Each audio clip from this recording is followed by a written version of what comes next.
Welcome friends, this is Ajay Singh and once again I welcome you here in Moksha classes. Today we are going to learn a very important topic conjunction.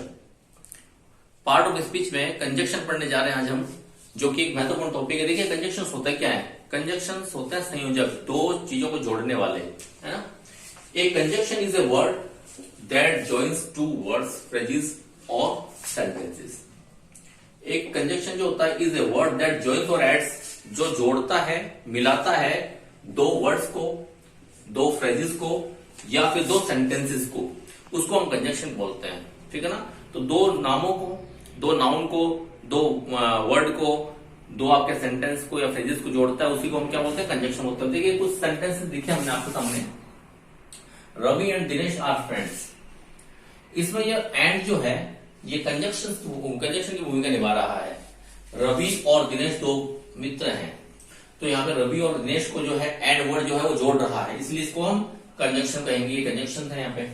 I am teaching you and you are studying. मैं तुमको पढ़ा रहा हूं। देखिएगा एक sentence ये हो गया, इसको काट रहा है, बांट रहा है दो सेंटेंस को, है ना। यू आर स्टडीइंग, मैं तुमको पढ़ा रहा हूं और तुम पढ़ रहे हो, तो यहाँ पे एंड जो है भी कंजक्शन काम कर रहा है, दो सेंटेंस को जोड़ रहा है।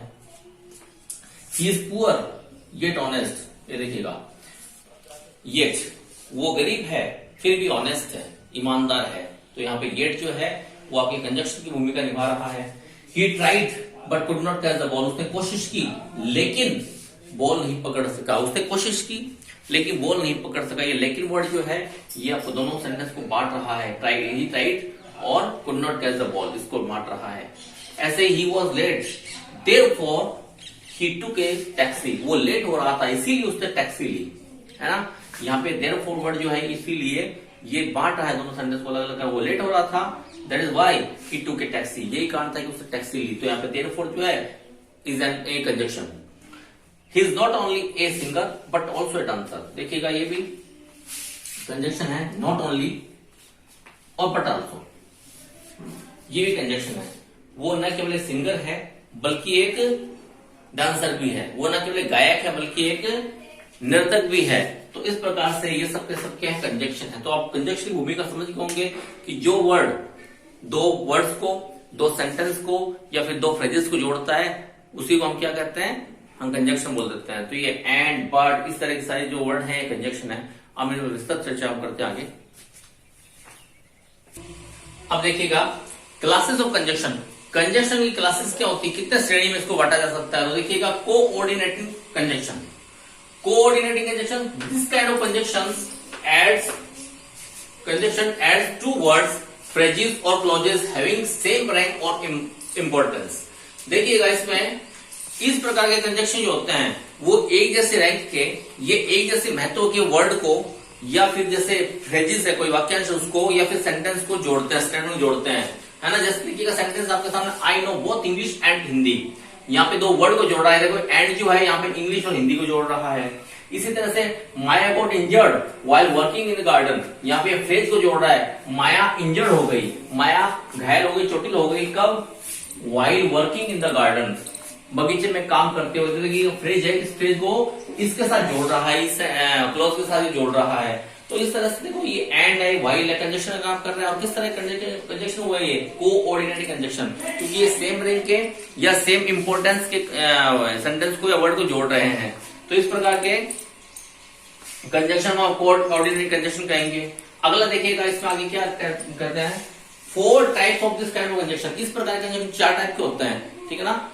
कोऑर्डिनेटिंग कंजक्शन जो है वो 4 तरह के होते हैं। 4 में से सबसे पहला कौन सा है? Cumulative coordinating conjunction. क्यूमुलेटिव क्या काम करता है? The conjunction that adds a word और स्टेटमेंट टू अनदर। एक ऐसा शब्द जो साधारण है एक शब्द को दूसरे से जोड़ता है, जैसे कि also, and, as well as, both and, not only but also. इस तरह के क्यूमुलेटिव जो होते हैं उसको हम क्यूमुलेटिव कोऑर्डिनेटिंग कंजक्शन बोलते हैं। जैसे हम सेंटेंस की बात करें तो अभी सेंटेंस हमने पढ़ा दे रहा है, I know both English and Hindi. तो एक किस प्रकार का हुआ? क्यूमुलेटिव कोऑर्डिनेटिंग कंजक्शन हुआ। आगे बात करते हैं सेकंड टाइप ऑफ इट की, adversative coordinating conjunction. Adversative coordinating conjunction क्या होता है? जो विरोधाभास विरोधाभास पैदा करने वाले शब्दों को या स्टेटमेंट को अलग करते हैं, उनको जोड़ते हैं, सॉरी अलग नहीं करते, जोड़ते हैं। जैसे द कंजक्शन दैट एड्स, वो कंजक्शन जो जोड़ता है टू कॉन्ट्रास्ट वर्ड्स, दो विरोधाभासी शब्दों को या स्टेटमेंट्स को, है ना, वक्तव्यों को, जैसे कि yet, but, whereas, nevertheless, in spite of, ऐसे जो सारे के सारे कंजक्शंस हैं वो विरोधाभासी शब्दों को या स्टेटमेंट को जोड़ते हैं। एग्जाम्पल के लिए मैं आपके सामने लिख देता हूं, जैसे कि he ran fast but could not catch the bus। वो तेज उड़ा लेकिन बस को नहीं पकड़ सका। अब देखिएगा ये जो है वो तेज उड़ा लेकिन बस को नहीं पकड़ सका, दौड़ के भी उसने बस को नहीं पकड़ा, विरोधाभासी भाव आ गया यहाँ पे। तो ऐसे शब्दों को हम क्या कहेंगे, ऐसे कंजक्शन को क्या कहेंगे हम, एडवर्सेटिव कोऑर्डिनेटिंग कंजक्शन कहेंगे, है ना। इस तरह से जैसे ही is poor but honest, देखिएगा वो गरीब है लेकिन ईमानदार है, गरीब भी है और ईमानदार भी है। तो विरोधाभासी शब्दों को वो क्या कर रहा है, जोड़ रहा है। इस तरह से बट है, येट है, इस तरह से जो शब्द हैं वो एडवर्सेटिव कोऑर्डिनेटिंग कंजक्शन कहलाएंगे। अब आगे देखते हैं, देखिएगा आगे हम बात करते हैं अल्टरनेटिव कोऑर्डिनेटिंग कंजक्शन की। This kind of conjunction expresses choice between the two words, दो वर्ड्स के बीच में चॉइस बताने वाला जो एडजेक्टिव है, वो सॉरी आपका कंजक्शन है, वो अल्टरनेटिव कोऑर्डिनेट कंजक्शन कहते हैं। इसको एक नाम से और जाना जाता है डिसजंक्टिव, डिसजंक्टिव कोऑर्डिनेटिंग कंजक्शन, ये भी इसी का नाम है, आ जाए तो कभी आपके सामने। जैसे देखिएगा एदर और, नेदर नॉर, अदरवाइज, एल्स, और, ये दो के मध्य चॉइस पैदा करते हैं। जैसे देखिएगा सेंटेंस है, he is either a thief और ए लायर, वो या तो चोर है या फिर झूठा है। अब इसमें देखो दो चीजें हैं, दो के बीच में वो चॉइस पैदा कर रहा है, तो वो चोर है या फिर एक झूठा है। ऐसे देखिएगा neither Reena nor her sister went, ना तो रीना गई ना उसकी बहन गई, तो दोनों के बीच में चॉइस पैदा कर रहा है ये भी, है ना। तो यहाँ पे नेदर वर्ड जो है, नेदर नॉर, इसी तरह का आपका कंजक्शन है। Come fast otherwise we should miss the train, दो बातें आएंगे तो तेज चलो नहीं तो हम ट्रेन छोड़ देंगे, है ना, अदरवाइज। तो ये अदरवाइज जो है ये भी क्या करता है, यहाँ पे अल्टरनेटिव कोऑर्डिनेट कंजक्शन की भूमिका अदा कर रहा है, क्योंकि यहाँ पे भी दो चॉइस है, तेज चलो नहीं तो मिस कर देंगे हम ट्रेन को। इस तरह से ये बातें होती हैं डिसजंक्टिव या आपके अल्टरनेटिव कोऑर्डिनेटिंग कंजक्शन की। अब नेक्स्ट देखिएगा, एक होता है elective coordinating conjunction. This kind of conjunction expresses result in the statement. इस प्रकार का कंजक्शन जो है वो एक्सप्रेस करता है, आपके सामने उजागर करता है किसको, रिजल्ट को, परिणाम को उजागर करता है। जैसे देखिएगा देयरफॉर, देयरफॉर इसीलिए, फॉर इसलिए या क्योंकि, देन तब, सो अतः, इस तरह से। तो ये वर्ड जो है ये सारे के सारे इस तरह के कंजक्शन जो है वो इलेक्टिव कोऑर्डिनेटिंग कंजक्शन कहलाते हैं। जैसे she was an intelligent girl therefore she became a doctor, वो एक इंटेलिजेंट लड़की थी इसीलिए, कारण बता दिया, इसीलिए क्योंकि वो इंटेलिजेंट थी इसीलिए शी बिकेम ए डॉक्टर। तो यहाँ पे एक कारण बता रहा देखिएगा। ऐसे he was late so he hired a taxi, वो लेट हो रहा था इसलिए टैक्सी ली। टैक्सी क्यों ली, क्योंकि वो लेट हो रहा था। तो यहाँ पे सो जो है ये कंजक्शन है, इलेक्टिव कंजक्शन का काम कर रहा है, वो लेट हो रहा था इसलिए उसने एक टैक्सी हायर की। तो इस प्रकार के जो सेंटेंस के कंजक्शन हैं ये इलेक्टिव कंजक्शन कहलाते हैं। अब आगे चलिएगा, एक उत्तर एक और है गया इसमें, सबऑर्डिनेटिंग कंजक्शन।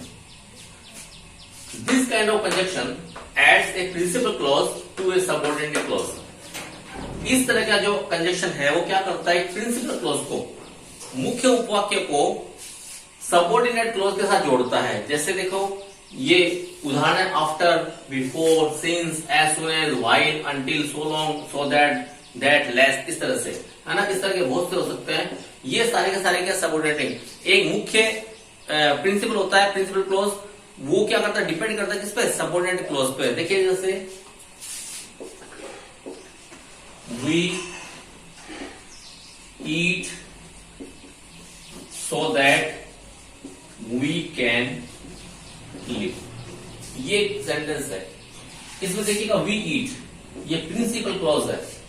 दूसरा है वी कैन लिव, ये आपका सबऑर्डिनेट क्लॉज हुआ, यानी कि हम खाते हैं, ये अपने आप में मुख्य उपवाक्य हुआ, लेकिन ये इस पे डिपेंड करता है, देखिएगा सबऑर्डिनेट पे, वी कैन लिव, सॉरी ये वी कैन लिव इस पे डिपेंड करता है, किस पे, आपके प्रिंसिपल पे, सो दैट, ताकि हम जी सके। अब कोई कहते हैं ताकि हम जी सके, तो कोई समझेगा नहीं इसको, इसकी भूमिका क्या होगी, कब पूरी होगी, जब इसके साथ मिल जाएगा, है ना, we eat so that we can live.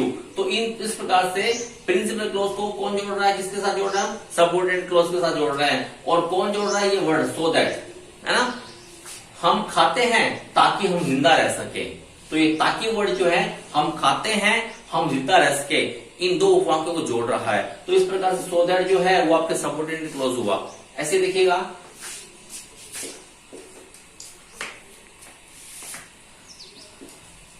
he had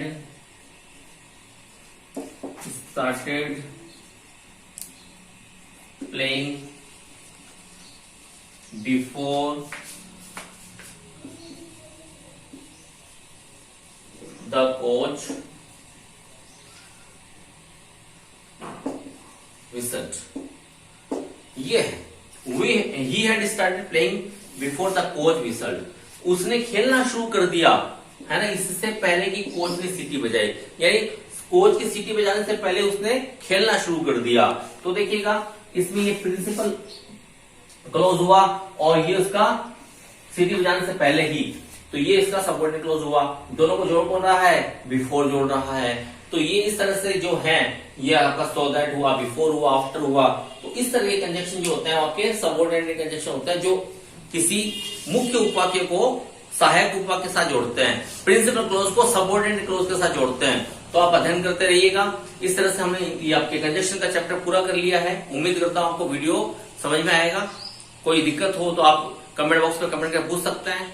देखते रहिएगा, पढ़ते रहिएगा, है ना। स्क्रीनशॉट ले लीजिएगा इसका, इससे पहले वाले भी बीच में ले लीजिएगा स्क्रीनशॉट, और अच्छा लगे तो लाइक शेयर करिएगा, सब्सक्राइब करिएगा। अगले वीडियो में हम एक नए टॉपिक के साथ में फिर मिलते हैं, तब तक के लिए धन्यवाद।